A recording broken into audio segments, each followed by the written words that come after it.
That's also that's a harp guitar made by Fred Carlson, same guy who made the Sympatar.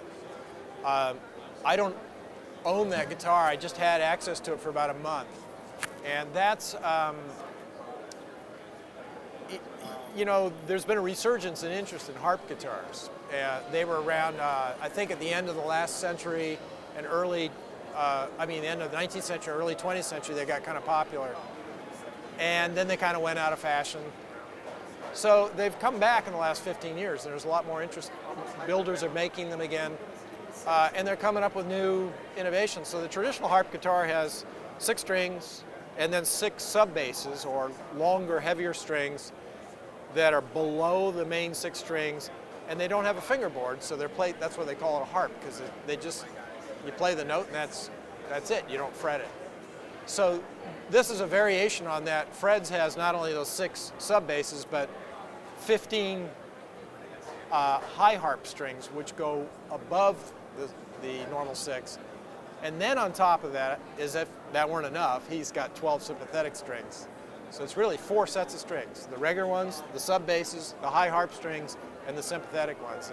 You end up with 39 strings. And I only had that thing for about a month, and they asked me if I would try and do something with it. It got bought by a collector in New York, so hopefully I'll get another chance to play it. But Fred builds these crazy instruments. It's sort of his life, and it's a beautiful instrument. It really is gorgeous. I think I was 12 years old. I was playing trumpet in school bands and orchestras in the Bay Area, California. And my older brother liked to sing in the choir and the glee club and things like that. My mother brought home an Aria classical nylon string guitar, probably worth about $60, and for my brother one day, and said, "Tony, you like to sing. Hopefully you'll learn how to play guitar so you can accompany yourself." Well, within about a week, I decided that it was my guitar, and I was the one who was going to play it. And I put the trumpet down so quickly, and I just kind of glommed onto that guitar. And that's what I played for the first couple of years. And then I picked up a harmony steel string. That was my first steel string, with one of those with an action that's about that high, and the one that leaves grooves or makes your hands bleed. So that was my first steel string, and eventually I worked my way up to a Martin D18, I think, when I was about 19 years old, and blah, blah, blah. The guitar is so incredibly versatile. When you think of like acoustic guitar, there's a classical, there's a steel string, there's all kinds of electric guitars. There's so many ways to play it. You can play it with a pick, with your fingers, with a slide, with a bottleneck. You can even get weird and use weird instruments like a paintbrush or an electric toothbrush. And every time you do that, you can get a different sound. So I'm with you. I think there's so many different actual sounds or textures you can get out of the instrument. There's so many ways to approach just getting a sound out of it. That's one thing that inspires me a lot.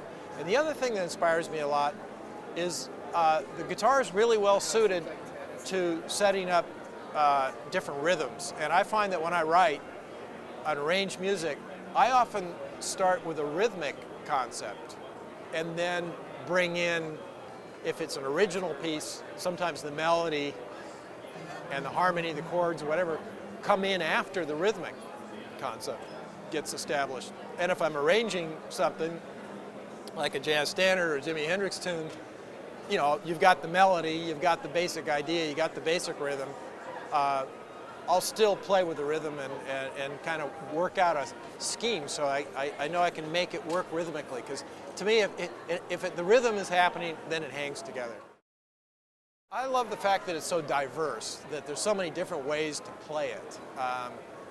And it's now become a very international instrument, so you'll see, for example, in Latin America, they play mostly nylon string.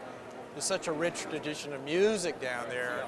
There's the classical guitar, but there's all the different folkloric things, and the blending with jazz and indigenous rhythms like the samba and the bossa nova, all this stuff. And then you take the instrument somewhere else in the world and you see somebody. I just was playing in Hungary earlier this year with a guy named Sándor Szabo, a wonderful guitar player. And he has a whole different harmonic framework because he's coming out of Eastern Europe or Central Eastern Europe. And the guitar is not a traditional Hungarian instrument.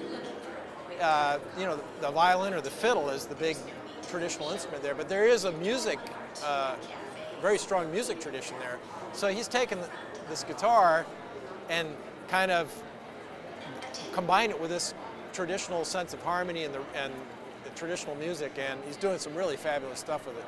That's what I love about the guitar. It is so adaptable to all kinds of music, all kinds of cultures, and all kinds of techniques.